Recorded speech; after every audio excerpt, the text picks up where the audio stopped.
দুই দুস্থ ঘুরতে গেছে, জঙ্গলের মধ্যে ঘোরাফেরা শুরু করিয়া দিল।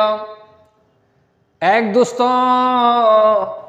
রান্না বাড়া করে, একের পর আরেকজন আরেকদিন রান্না বাড়া করে। দুইজনে মিলিয়া রান্না বান্না কাজ করে।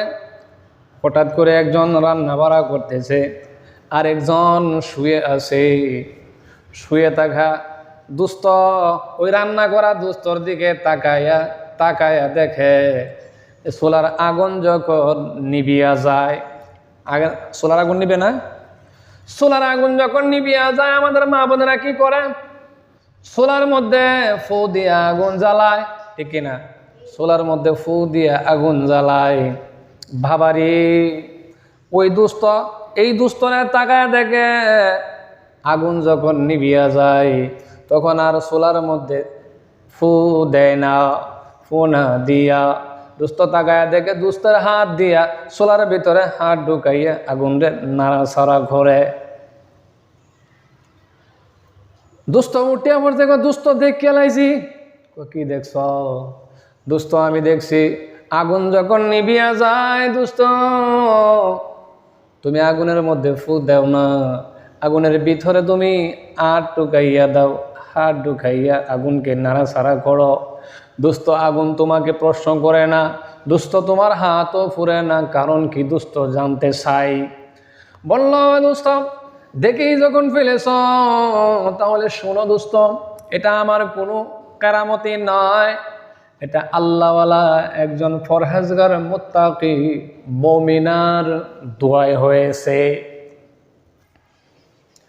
বাবা দুস্থ এবার এই দুস্থকে গল্প শোনাইতে লাগলো যে দুস্থ আমি তো বিরাট ধনী পরিবারের লোক, তুমি জানো?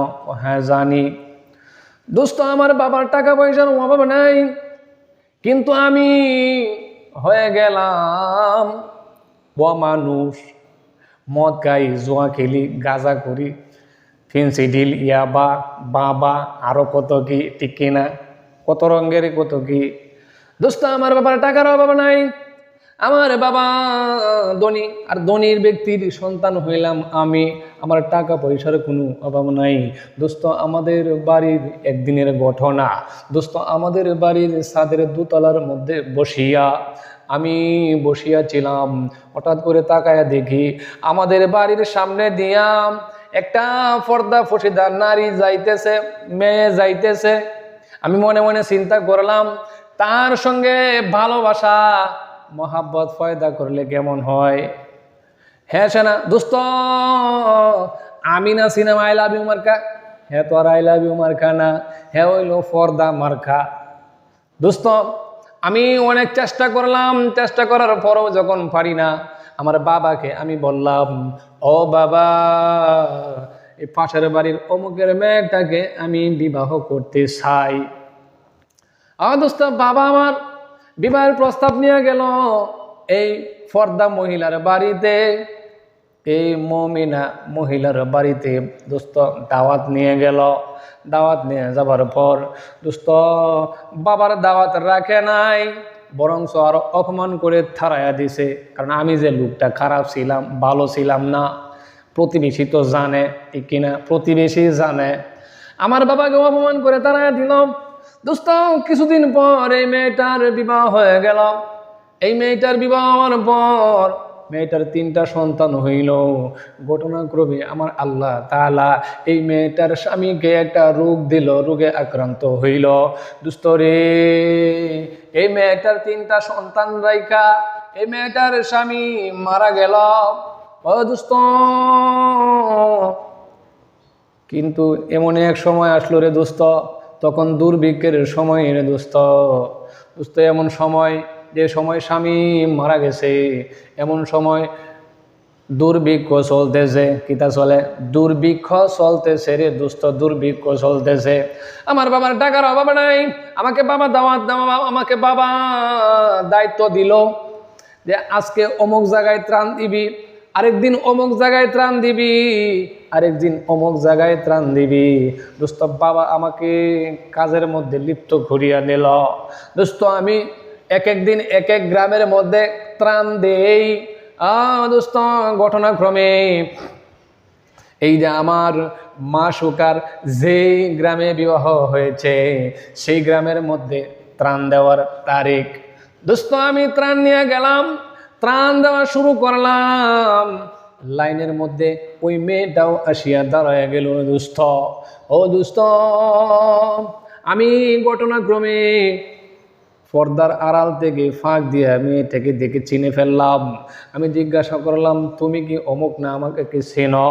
মেয়েটি ডাক দিয়া বললাম, হ্যাঁ আমি তোমাকে চিনি, তুমি হইলা আমার বাবার বাড়ির পাশের বাড়ির সৌদাগরের ছেলে না? কয় হ, আরো কিছু চিনো? কয় জানি, সব জানি, মনে আছে। তোমার বাবা আমার বিবাহের জন্য তোমার বাবা গিয়েছিল, তোমার বাবাকে আমার বাবা অপমান করে তাড়াইয়া দিছে। যেই এমনে কথা বলতেছে সৌদাগরের ছেলের পুরনো গুসা আবার মেতে উঠেছে। সৌদাগরের ছেলে বলল, আমি তোমাকে ত্রাণ দেব না, ত্রাণ দিতে হয় যদি এই যে বহুদিন আগে আমার যে ইচ্ছা ছিল, কাহের ছিল, সেটা যদি তুমি মেটাইতে পারো তাহলে আমি তোমাকে ত্রাণ দেব, নয়তো ত্রাণ দেব না।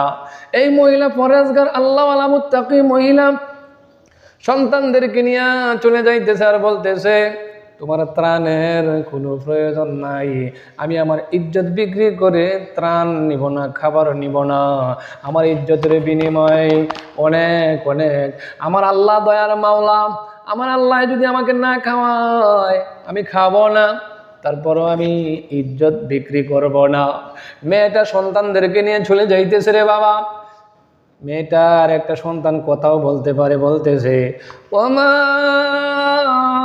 সৌদাগরের সঙ্গে মা তোমার কি ঝামেলা, এই ঝামেলাটুকু মিঠা নাও রে মা। মা,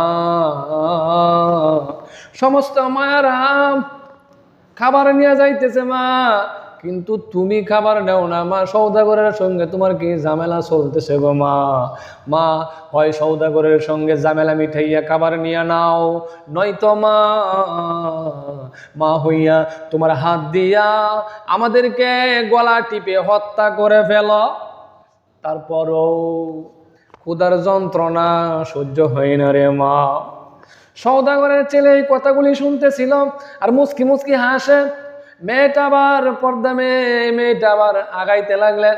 সৌদাগরের ছেলে বলে, দোস্ত আমি মনে করেছিলাম এবার মনে হয় রাজি হয়ে যাবে, সন্তানদের কথায় খাবারের ধোকায় পড়িয়া আমার সঙ্গে আকামে লিপ্ত হয়ে যাবে।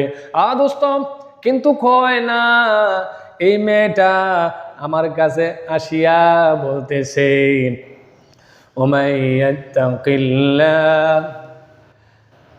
ومن يتق الله يجعل له مخرجا ويرزقه من حيث لا يحتسب। বন্ধু দোস্ত, এই মেয়েটা আমার কাছে আসিয়া বলতেছে, ومن يتق الله ويجعل له مخرجا ويرزقه من حيث لا يحتسب। কেউ যদি আমার আল্লাহকে ভয় করে, আমার আল্লাহ তাআলা ওই ব্যক্তির জন্য গায়বী ভাবে রিজিকের ব্যবস্থা করিয়া দিবে আসমান থেকে। মেয়েটাই কথা বলিয়া চলিয়া গেল আর বলল, না না, তোমার প্রস্তাবে আমি রাজি হইব না, আমার ইজ্জতের বিনিময়ে খাবার নিব না, আমি ইজ্জত দিতে পারবো না। যে আল্লাহকে আমি ভয় করি সেই আল্লাহ আমার জন্য খাবারের ব্যবস্থা করবে। মেয়েটা ছেলেদেরকে সন্তানদেরকে বললাম, আয় বাবা চলে আয়, আজকে ওই নাফরমানের কাছ থেকে খাবার নিতে হবে না, চল যাই, চল বাড়িতে চল, গিয়ে দেখি ওই রাজ্জাকে মনে হয় বাড়িতে খাবার ফাড়াইয়া দিছে। বাবা মেয়েটা সন্তানদেরকে নিয়ে চলে আসলাম, সন্তানদেরকে নিয়ে বাড়ির দিকে রওনা করলো। এই দিক দিয়ে সৌদাগরের ছেলে মনে মনে চিন্তা করেন, কয় দোস্ত, ও দোস্ত, এই মেয়ের পরহেজগারিতা দেখে মুত্তাকি আল্লাহওয়ালা মুমিনা, এই মেয়ের কথাটা আমার দিলের মধ্যে লেগে গেছে রে দোস্ত। দোস্ত, মেয়েটা যদি বাড়ি চলিয়া যায়, সত্যি যদি আকাশ থেকে খাবার এসে যায়, জান্নাতি খাবার চলে আসে, তাহলে ওই মেয়ের ঘরে খাবার যাইবে আর আমার ঘরে আযাব যাইতে দেরি করবে না, ঠিক কিনা? দোস্ত আমি কি করলাম জানো নি? অন্য একটা রাস্তা দিয়া দ্রুত আটার বস্তা নিয়া খাবার নিয়া ওই মেয়েটার বাড়ির পাশে গিয়া দরজার সম্মুখে রাখিয়া দিলাম রে দোস্ত। আর কিছু দূরে তাকায় রইলাম, উকি মারিয়া দেখি দোস্ত রে, সারাদিন চলিয়া গেল, সন্ধ্যা যখন গড়ায় আসলো দেখা যায় এই মেয়েটা এদিক সেদিক ঘোরাফেরা করে খাবার পায় নাই, ঘরের মধ্যে চলে আসতেছে। দোস্ত আমি তাকায় দেখি মেয়েটা ঘরের সামনে আসিয়া বলতেছে, এ সন্তানরা তাকায় দে, আমি যে বলেছিলাম আমার আল্লাহ দয়ার মাওলা গাইবি ভাবে খাবারের ব্যবস্থা করে দিছে। বাবা, মেয়েটা আবার আল্লাহর দরবারে ফরিয়াদ করে, আয় আল্লাহ রব্বুল আলামিন, খাবারের জন্য গিয়েছিলাম গো মাওলা, এক নাফরমান আমাকে কুপ্রস্তাব দেয়, আমার শরীরের মধ্যে জৈব চাহিদা পূরণ করতে চায়, মাওলা আমাকে ভোগ করতে চায়, আয় আল্লাহ তার কাছে খাবার নেই নাই, এই নাফরমানের কাছ থেকে বেঁচে এসেছি গো আল্লাহ। কিন্তু মাওলা এই কোন সিদ্দিক, নাম না জানা অচেনা, নাম বলে নাই, কোনো কিছু করে নাই, আমার ঘরের সম্মুখে খাবার দিয়ে গেছে গো আল্লাহ। আয় আল্লাহ এই বড়া পেটে মাওলা তোমার দরবারে ফরিয়াদ করি মাওলা, যেই সিদ্দিক, এই নাম না জানা সিদ্দিক আমার ঘরে খাবারের ব্যবস্থা করে দিয়েছে গো আল্লাহ, তোমার কাছে দোয়া করি মাবুদ, এই সিদ্দিকের জীবনের গুনাহগুলি মাফ করে দিয়া আয় আল্লাহ তুমি তাকে জাহান্নামের আগুন থেকে মুক্ত করিয়া দিও। শুধু তাই নয় গো মাওলা, আল্লাহ রাব্বুল আলামিন ইব্রাহিম আলাইহিস সালাতু ওয়াস সালামকে ঠিক যেমনি ভাবে আগুন থেকে রক্ষা করেছিল গো আল্লাহ, তোমার কাছে ফরিয়াদ করি মাওলা, এই নাম না জানা সিদ্দিক যে খাবার বিতরণ করেছে, খাবার দিয়েছে, নাম না জানাইয়া দিয়েছে গো আল্লাহ, তোমার কাছে দোয়া করি মাওলা, সে যদি দুনিয়ার জমিনে দুনিয়ার আগুনের সম্মুখীন কোনো সময় হয়ে যায়, আল্লাহ দুনিয়ার আগুন থেকে আল্লাহ তুমি তারা বাঁচাইয়া দিও, কন্যা সুবহানাল্লাহ। আমার কোনো খামাই জিনিস না, এই মহিলাটা যেদিন থেকে দোয়া করেছে সেই দিনের পর থেকে বন্ধু আমার কোনো কিছুর প্রয়োজন হলে আমি যদি দুনিয়ার আগুনের মধ্যে হাত দেই তাহলে আমার দুনিয়ার আগুন আমার এই হাতের মধ্যে স্পর্শ করে না।